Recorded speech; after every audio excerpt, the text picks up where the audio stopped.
Hello दोस्तों, कैसे हैं आप लोग। आशा करता हूं कि आप लोग अच्छे होंगे। और मैं आप लोगों को इस वीडियो के माध्यम से जो है बायोलॉजी के प्रैक्टिस सेट नंबर 8 कराने जा रहा हूं, जिसमें पादप उत्तक के बारे में बताएंगे। ठीक है, प्लांट टिश्यू के बारे में अच्छी तरह से हम लोग पढ़ेंगे। तो इसमें पहला क्वेश्चन है कि रूट टिप या शूट टिप निम्न में से कौन सा उत्तक पाया जाता है।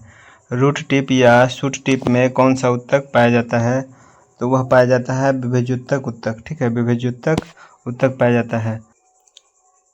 पौधों की वृद्धि केवल उनके कुछ निश्चित एवं विशेष भागों में होती है। ऐसा विभाजित होने वाले उत्तकों के कारण ही होता है, और ऐसे उत्तक जो है पौधों की वृद्धि वाले भागों में स्थित होते हैं। इस प्रकार के उत्तक को हम लोग विभेज्योतक उत्तक कहते हैं। उत्तक जो है 3 प्रकार के होते हैं।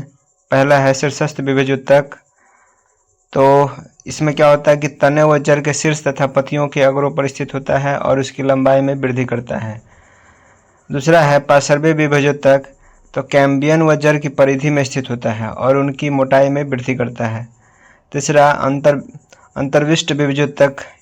ठीक है, तो इसके अंदर क्या होता है कि पत्तियों के आधार पर टहनियों के परतों के दोनों ओर स्थित होता है और इन भागों की वृद्धि करता है।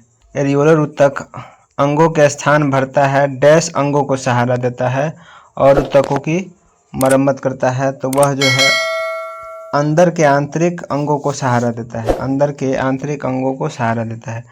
एरियोलर उत्तक अंगों के अंदर का स्थान भरता है और आंतरिक अंगों को सहारा देता है और उत्तकों की मरम्मत करता है। एरियोलर उत्तक वास्तविक संयोजी उत्तक के अंतर्गत आते हैं। ठीक है, इन उत्तकों के द्वारा पौधों के कोमल अंगों में दृढ़ता व लचीलापन आ जाता है। एरियोलर उत्तक के द्वारा ही पौधों के कोमल अंगों में दृढ़ता एवं लचीलापन आ जाता है। अगला क्वेश्चन है कि कौन से पौधों के उत्तक कोशिका विभाजन में सक्षम है। तो कौन सा पौधों का उत्तक कोशिका विभाजन में सक्षम है, तो वह है विभेज्योतक। ठीक है, विभेज्योतक जो है कोशिका विभाजन में सक्षम है। विभेज्योतक उत्तकों में कोशिका विभाजन की क्षमता होती है और यह मुख्यतः पौधों के विभिन्न भागों में पाए जाते हैं। इनके अंतर्गत जो है कोशिकाओं में वे समूह आते हैं जिसमें कोशिकाएं या तो विभाजित होने वाली हो या विभाजित हो रही हो, तो उनमें विभाजन की क्षमता होती है। इसमें निरंतर विभाजन से पौधों में वृद्धि होती है। अगला क्वेश्चन है कि निम्नलिखित में से किन अस्थायी उत्तकों में कोशिकाएं मृत होती है, यानी किस अस्थायी उत्तकों में कोशिकाएं जो है मड़ा होता है। तो स्क्लेरेन्काइमा उत्तक में जो है कोशिकाएं मड़ा होता है। ठीक है, स्क्लेरेन्काइमा को ही दृढ़ उत्तक या सरल अस्थायी उत्तक कहा जाता है। इसकी कोशिका भित्ति जो है वो कठोर, मोटी तथा लिग्निन युक्त होती है।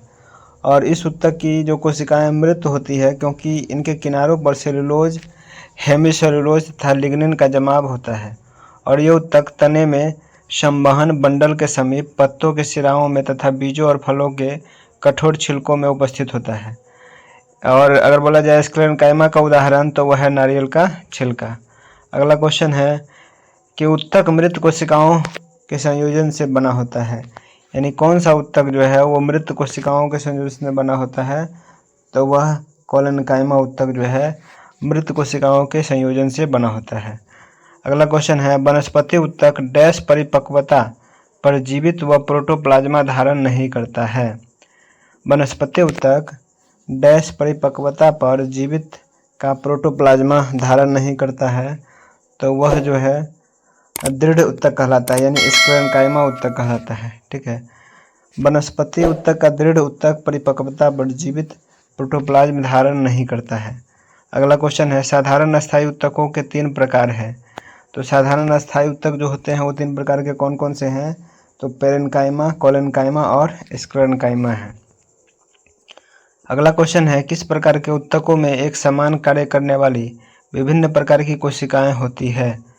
किस प्रकार के उत्तक में एक समान कार्य करने वाली विभिन्न प्रकार की कोशिकाएं होती है, तो वह जटिल उत्तक में होता है। ठीक है, जटिल उत्तक के अंदर एक ही प्रकार के विभिन्न कार्य करने वाले विभिन्न प्रकार की कोशिकाओं का समूह जटिल उत्तक कहलाता है। जाइलम और फ्लोएम जो है वो जटिल उत्तक का उदाहरण है। जाइलम का काम क्या होता है, तो पौधों के अंदर जल का परिवहन करना। ठीक है, जल और खनिज लवणों का परिवहन करना। अब फ्लोएम का काम है कि पौधों के अन्य यानी सभी भागों में जो है भोजन का परिवहन करना। अगला क्वेश्चन है कि पादप कोशिका भित्ति किससे बनी होती है। तो पादप कोशिका भित्ति सेलुलोज और पेक्टिन की बनी होती है। ठीक है, उसी में अगर बोला जाए कवकों की कोशिका भित्ति किसकी बनी होती है, तो कवकों की कोशिका भित्ति काइटिन की बनी होती है। पादप कोशिका भित्ति सेलुलोज और पेक्टिन की बनी होती है। कोशिकाओं के अध्ययन को साइटोलॉजी कहा जाता है और कोशिका भित्ति केवल पादप कोशिकाएं में ही पाया जाता है। ठीक है, अगला क्वेश्चन है पादप उत्तक मुख्यतः दो प्रकार के होते हैं। तो पादप उत्तक मुख्यतः दो प्रकार के होते हैं, वो होते हैं विभज्योत्तक उत्तक और अस्थायी उत्तक। ठीक है, कोशिकाओं के समूह को उत्तक कहते हैं। पादप उत्तक दो प्रकार के होते हैं, विभज्योत्तक उत्तक और अस्थायी उत्तक। जिन उत्तकों में विभाजन की क्षमता होती है उन्हें विभज्योत्तक उत्तक कहते हैं और ये प्रमुख रूप से पौधों के वर्धी भागों में पाए जाते हैं। अस्थायी उत्तक कोशिकाओं के ऐसे समूह हैं जिसमें विभाजन की क्षमता का अभाव होता है। अस्थायी उत्तक कोशिकाओं के ऐसे समूह हैं जिसमें विभाजन की क्षमता का अभाव होता है और इनके द्वारा ही पौधों को यांत्रिक अवलंबन मिलता है। अगला क्वेश्चन है कि निम्नलिखित में से कौन सा अस्थायी उत्तक का एक उदाहरण है। तो अस्थायी उत्तक अगर बोला जाए तो इसमें जाइलम जो है, जाइलम और फ्लोएम जो होता है वो अस्थायी उत्तक होता है। अगला क्वेश्चन है कि रेगिस्तानी पौधों की बाह्य त्वचा यानी एपिडर्मिस में किसकी एक मोटी मोमी परत होती है। यानी रेगिस्तानी पौधों की बाह्य त्वचा में किसकी एक मोटी परत होती है, तो वह जो है वो क्यूटिन की बनी होती है। ठीक है, क्यूटिन की। रेगिस्तानी पौधों की बाह्य त्वचा एपिडर्मिस में क्यूटिन की एक मोटी मोम जैसी परत होती है जो वाष्पीकरण की दर को कम करती है, जिससे पौधे अपना जल स्तर बनाए रखते हैं तथा सूखते नहीं हैं। क्यूटिन पौधों के बाहरी आवरण को ढक लेता है तथा जल प्रतिरोधी के रूप में कार्य करता है। अगला क्वेश्चन है कि एक वृक्ष की बाहरी संरक्षी परत होती है। एक वृक्ष की बाहरी संरक्षी परत होती है तो उसे वल्कल कहा जाता है। ठीक है, वृक्ष की बाहरी छाल या वल्कल ही संरक्षी परत होती है। सैप या रस कैम्बियन परत या अंतःकाष्ठ के बीच में होता है। सैप या रस कैम्बियन परत तथा अंतःकाष्ठ के बीच में होता है। पित्त वृक्ष का केंद्र होता है जिस पर वृक्ष का भोजन संग्रहित होता है। अब हम लोग पढ़ेंगे जैव अणु यानी बायो मॉलिक्यूल्स के बारे में पढ़ेंगे। ठीक है, तो क्वेश्चन है कि निम्न में से कौन सा एंजाइम प्रोटीन का विखंडन करता है। यानी प्रोटीन का विखंडन जो है कौन सा एंजाइम्स करता है, तो पेप्सिन एंजाइम जो है वो प्रोटीन का विखंडन करता है। पेप्सिन एंजाइम प्रोटीन को विखंडित कर सरल पदार्थों में परिवर्तित कर देता है और यह अमाशय से निकलने वाले जठर रस में पाया जाता है। अगला क्वेश्चन है कि किस एंजाइम को पाचन प्रक्रिया में अपना कार्य करने के लिए हाइड्रोक्लोरिक अम्ल की उपस्थिति की आवश्यकता होती है। इस एंजाइम्स को पाचन प्रक्रिया में अपना कार्य करने के लिए हाइड्रोक्लोरिक अम्ल की उपस्थिति की आवश्यकता होती है, तो वह होता है पेप्सिन एंजाइम्स। ठीक है, अगला पेप्सिन एंजाइम्स को पाचन क्रिया में अपना कार्य करने के लिए हाइड्रोक्लोरिक अम्ल यानी HCl की उपस्थिति की आवश्यकता होती है। पेप्सिन एंजाइम्स भोजन में पाए जाने वाले प्रोटीन का पाचन करती है। पेप्सिन एंजाइम्स भोजन में पाए जाने वाले प्रोटीन का पाचन करती है। अगला क्वेश्चन है जीवों में प्रोटीन निर्माण के लिए सूचना स्रोत क्या है। तो जीवों में प्रोटीन निर्माण के लिए सूचना स्रोत जो है वह DNA होता है। ठीक है, प्रोटीन का निर्माण के लिए सूचना स्रोत जो है वो DNA होता है। जीवों में प्रोटीन निर्माण की सूचना स्रोत DNA है। डीऑक्सीराइबोन्यूक्लिक एसिड DNA प्रत्येक जीवित कोशिकाओं के लिए अनिवार्य है, जो इन कोशिकाओं के गुण सूत्रों में पाया जाता है। अगला क्वेश्चन है कि डैश वसा के पायसीकरण में सहायक होता है। तो वसा के पायसीकरण में जो है वो पित्त लवक जो है सहायक होता है, पित्त लवक। ठीक है, पित्त लवण वसा के पायसीकरण में सहायक होता है। अगला क्वेश्चन है कि इनमें से कौन सा एंजाइम स्टार्च को सरल शर्करा में विखंडित करता है। इनमें से कौन सा एंजाइम स्टार्च को सरल शर्करा में विखंडित करता है, तो वह करता है एमाइलेज एंजाइम्स। ठीक है, amylase enzymes. Amylase enzymes starch को सरल शर्करा में विखंडित करता है और यह स्टार्च को ग्लूकोज और माल्टोज शर्करा में विखंडित कर देता है। मानव लार में एमाइलेज नामक एंजाइम्स पाई जाती है। पेप्सिन एंजाइम्स प्रोटीन पाचक एंजाइम्स हैं। पेप्सिन एंजाइम्स को जो है प्रोटीन पाचक एंजाइम्स के नाम से जानते हैं। लाइपेज एंजाइम्स जो होता है वो वसा पाचक एंजाइम्स होता है। और ट्रिप्सी एंजाइम्स का स्त्रावन अग्नाशय द्वारा होता है और यह भी प्रोटीन पाचक एंजाइम्स है। अगला क्वेश्चन है, ग्लूकोज का रासायनिक सूत्र क्या है? तो ग्लूकोज का रासायनिक सूत्र जो होता है C6H12O6 होता है। C6H12O6 होता है।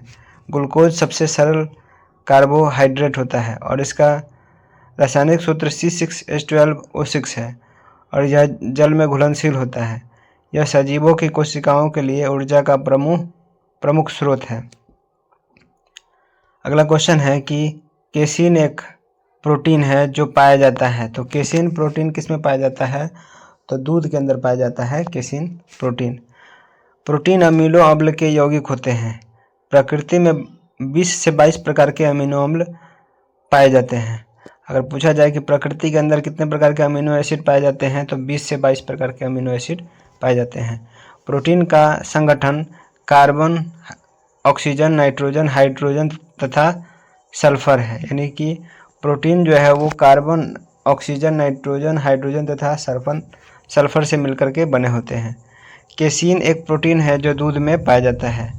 दूध का सफ़ेद रंग जो होता है वो केसीन नामक प्रोटीन की उपस्थिति के कारण ही होता है, जबकि गाय के दूध का जो है हल्का पीला रंग बीटा कैरोटीन की उपस्थिति के कारण होता है।